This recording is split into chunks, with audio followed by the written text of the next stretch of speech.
আসসালামু আলাইকুম রহমতুল্লাহ। আশা করি সবাই অনেক অনেক ভালো আছেন।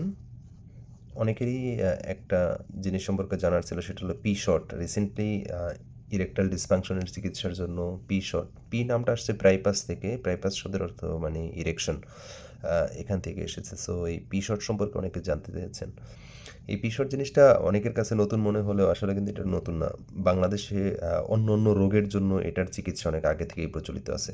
বিশেষ করে বেশ কয়েক বছর আগে থেকে আমাদের যাদের চুল পড়ে যায়, টাক মাথায় দেখবেন অনেকের ইনজেকশন দেয়, পিআরপি থেরাপি বলা হয়। এই পিআরপি থেরাপিতে যেই জিনিসটা ইউজ করা হয় ওটা হলো আমাদের শরীর থেকে রক্ত নিয়ে রক্তটাকে একটা স্পিনিংয়ের মাধ্যমে ওইটাকে সেলগুলোকে সেপারেট করা হয়। পরবর্তীতে যে প্লাজমাটা থাকে, যেটার মধ্যে অনেক বেশি প্লেটলেট বা যাকে আমরা অনুচক্রিকা বলি, এই অনুচক্রিকা সহ যে প্লাজমাটা আছে, এই প্লাজমাটাকে ইনজেকশনের মাধ্যমে নিয়ে শরীরের যেখানে দরকার ওখানে ইনজেকশন করা হয়। যাদের চুলের সমস্যা ছিল চুলে, এটা অন্য অন্য জায়গায় ব্যবহার হয়। বিশেষ করে ধরেন মাসল, জয়েন্ট, টেন্ডন, লিগামেন্ট, এসব জায়গায় যখন দেখা গেল যে কোনো ক্ষত বা কোনো হিলিং প্রসেসের জন্য এই পিআরপিটা ব্যবহার করা হয়, বা এটাকে বলা হয় প্লেটলেট রিচ প্লাজমা।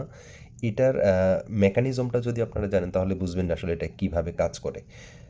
এটার মেকানিজমটা এক্স্যাক্টলি আননোন। আসলে এটা কীভাবে কাজ করে এটা অনেকেই বলতে পারে না। তবে ধারণা করা হয় যে আমাদের প্লেটলেট বা অনুচক্রিকা যে সেলগুলো আছে, এই সেলগুলোর মধ্যে বেশ কিছু গ্রোথ ফ্যাক্টর থাকে।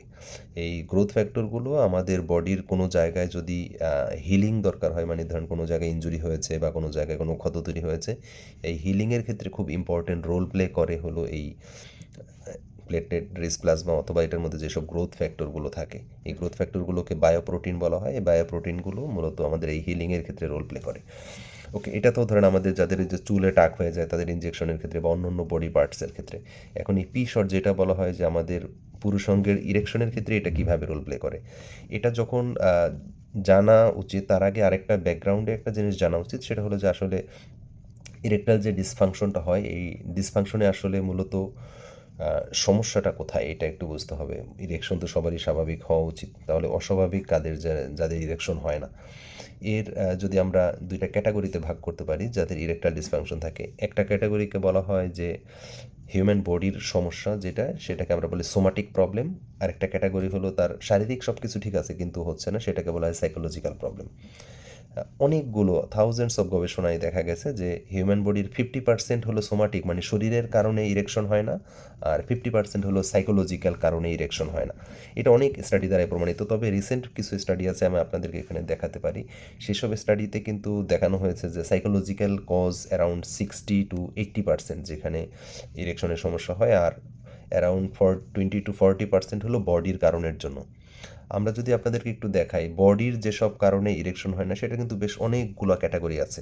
শারীরিক কোনো ডিফর্মিটি, কোনো হরমোনের সমস্যা, কোনো ইনজুরি, তারপরে বিভিন্ন ধরনের রোগ যেমন ডায়াবেটিস, হাই ব্লাড প্রেশার, উচ্চ রক্তচাপ, উচ্চ কোলেস্ট্রল, অনেক ধরনের সমস্যা। এর পাশাপাশি হলো যারা দীর্ঘদিন ধরে বিশেষ কিছু মেডিসিন আছে যেমন অ্যান্টিসাইকোটিক, অ্যান্টিডিপ্রেসেন্ট, হাই ব্লাড প্রেশারের মেডিসিন, এসব মেডিসিন খান, তাদের ক্ষেত্রে ইরেকটাইল ডিসফাংশন হতে পারে। এগুলোকে বলে সোমাটিক কজ, মানে শারীরিক অসুবিধার জন্য ইরেকশনের সমস্যা।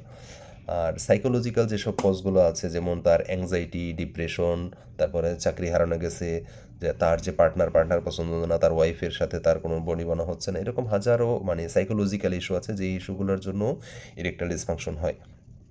এখন এই পি শর্ট বা প্রাইপাস শর্ট যেই পিআরপিটা আছে, এটা তো ইনজেকশন দেওয়া হয় ধরেন পুরুষাঙ্গের মধ্যে বেশ বেস অফ দ্য পেনিসে, তারপরে মিড গ্ল্যান্ডে বা আশেপাশে যেখানে ইনজেকশনগুলো দেওয়া হয়। কি এইমে দেওয়া হয়? এইমে দেওয়া হয় যে ওখানে যদি কোনো কারণে ইরেকটাইল টিস্যুর কোনো প্রবলেম থাকে সেটাকে হিল করবে। তাহলে দেখেন না, প্রথমেই কিন্তু সাইকোলজিক্যাল যে কারণে ইরেকশন হয় না সেটার সংখ্যায় বলেছিলাম মোর দ্যান 50%, সেইটার সাথে কিন্তু এই ইনজেকশনের কোনো সম্পর্কই নাই। সুতরাং যার ফিজিক্যালি সব ফিট আছে তার ক্ষেত্রে তো ইনজেকশন কোনো রোল প্লে করার কোনো মানেই হয় না। সুতরাং যাদের সাইকোলজিক্যাল ইস্যু আছে তাদের ক্ষেত্রে এই পি শর্ট কোনোভাবেই কাজ করবে না, বা কোনোভাবেই কাজ করার কোনো কারণও নাই। অ্যানাটমিক্যাল যে কজগুলো আছে বা সোমাটিক যে কজগুলো আছে, এই কজগুলোকে আমরা স্পেসিফিক করে যদি আমরা দেখি, বিশেষ করে যাদের ক্ষেত্রে এমন হয়েছিল যে পোস্ট ট্রমাটিক, অথবা দেখা গেল যে তার বডির কোনো অ্যানাটমিক্যাল অ্যাবনর্মালিটির জন্য তার ঠিকমতো ইরেকশন হচ্ছে না, সেই ক্ষেত্রে যদি কোনো ভাস্কুলার অ্যাবনর্মালিটি থাকে, ভাস্কুলার অ্যাবনর্মালিটি বলতে বোঝায় যে অ্যাডাল্টদের ক্ষেত্রে যাদের বয়স 40-এর বেশি অ্যারাউন্ড 12%, 12% রোগীদের ক্ষেত্রেই দেখা গেল যে তাদের ক্ষেত্রে যদি ডুপ্লেক্স স্ক্যান করা হয় দেখা গেল যে তাদের ভেনাস বা আর্টারিয়াল লিকেজ থাকে মানে কি যে পুরুষাঙ্গটা যখন স্ট্রং হয় এটা স্ট্রংটা কেন আবার মানে এটাকে ডিটোমাসিন বলা হয়, ডিটোমাসিন হয়ে যায়। এর কারণ হলো ওর মধ্যে থেকে ভেনাস লিক হয়ে রক্তটা বাইরে বের হয়ে যায়, যার ফলে ওইটা স্ট্রং থাকে না, যার ফলে ইরেকটাইল ডিসফাংশন হয়। এরকমের সংখ্যা দেখা যায় মাত্র 12%, 12%-এর এরকম সমস্যা থাকে। তাহলে দেখেন এই 12%-এর মধ্যেও যে আপনি যে পিআরপি বা পি শট দিলে যে এটা আসলে কাজ করে এটা হিল হবে তার কিন্তু কোনো গ্যারান্টি নেই, কারণ এটার যে মেকানিজম কীভাবে ওখানে কাজ করে একমাত্র উপরওয়ালা ভালো জানে। এখন এটা সম্পর্কে এমন কোনো বিস্তর কোনো স্টাডি বা ক্লিনিক্যাল ট্রায়াল হয় নাই যা দিয়ে আপনি কনফার্ম বলতে পারবেন এটা কাজ করে। তবে যে কোনো ওষুধের ক্ষেত্রে একটা ইফেক্ট আছে, এটাকে বলা হয় প্লাসিবো ইফেক্ট। প্লাসিবো মানে কি, যেমন আপনাকে ধরেন আমি একটা ওষুধ দিয়ে বললাম যে এটা জ্বরের ওষুধ, এটা যখন আপনি খাবেন আপনার নিজের কাছে মনে হবে হ্যাঁ মনে হয় ওষুধটার কারণে আমার জ্বরটা কমেছে। অথবা আপনি যখন এরকম একটা থেরাপি নেবেন যেটার অনেক কস্টলি, তখন আপনার কাছে মনে হবে না মনে হয় ওষুধটা কোনো একটা কাজ করতেছে যার ফলে আমার শরীরে এখন ভালো লাগতেছে। এ কারণে যখন আপনি সাবজেক্টিভলি রোগীদেরকে এই পি শট বা প্লাজমা থেরাপি সম্পর্কে পরবর্তীতে আপনি যখন সাবজেক্টিভ কোয়েশ্চেনিয়ার দিয়ে তাকে কোয়েশ্চেন জিজ্ঞাসা করবেন, অনেকেই বলবে যে হ্যাঁ আমার মনে হচ্ছে স্যাটিসফাইড বা এটা সম্পর্কে ভালো পজিটিভ রেজাল্ট পাওয়া যাচ্ছে, কিন্তু ইন দ্য লং রান কিন্তু এটা আসলে ভালো রেজাল্ট দিবে এটা আশা করা যায় না।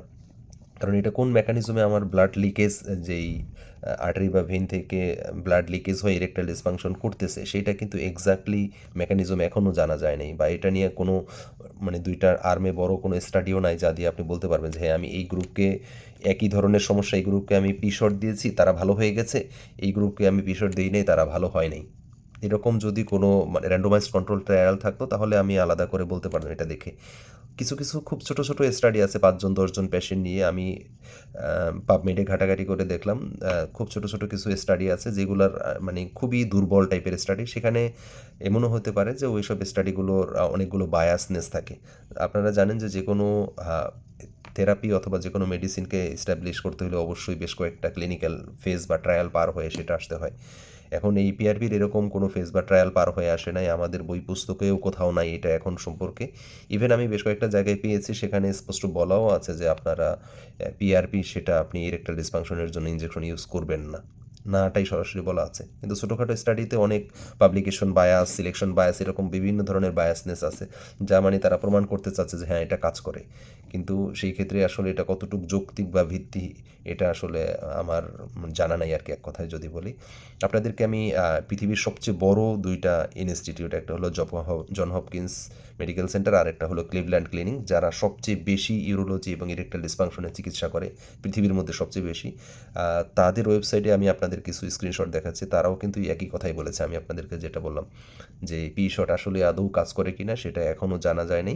অনেকে বলে যে এটা স্যাটিসফাইড, কিন্তু সেই জিনিসগুলো টোটালি সাবজেক্টিভ, কিন্তু এটার মেকানিজম বা এই সম্পর্কে এখনও কোনো বিস্তারিত তেমন কোনো তথ্য নাই। সুতরাং এটা যদি কেউ ইউজ করেন ওন রিস্কে, নিজের রিস্ক ইউজ করবেন, কারণ এটা পুরুষাঙ্গ অনেক বেশি হাইলি ভাস্কুলার একটা অর্গান, এখানে ইনজেকশন দিলে সেখান থেকে ব্লিডিং হতে পারে, সিভিয়ার পেইন হতে পারে, রক্ত জমাট বেঁধে ব্রুইজিং হতে পারে, ইভেন ওইখান থেকে মানে আর্টিফিশিয়ালি ক্রিয়েটেড ইরেকটাইল ডিসফাংশন হতে পারে। দেখা গেলো যে তার ইরেকটাইল ডিসফাংশন আগে কম ছিল, ইনজেকশনের ফলে যখন দেখা গেলো তার ক্যাভার্নোসাটা ইনজিউর্ড হয় সেক্ষেত্রে তার আরও বেশি ইরেকটাইল ডিসফাংশন হওয়ার ঝুঁকি থাকে। সুতরাং কেউ যদি পি শট ইউজ করতে চান তাহলে নিজ দায়িত্ব বা নিজে ওইটার রিস্ক নিয়ে ইউজ করবেন। এটার লং টার্ম ইফেক্ট এবং বিস্তর স্টাডিতে এখনও এটা যে সাইন্টিফিক্যালি কাজ করে সেটা এখনও প্রমাণিত না। আশা করি সবাই বুঝতে পেরেছেন। সবাই ভালো থাকবেন। আসসালামু আলাইকুম রহমতুল্লাহ।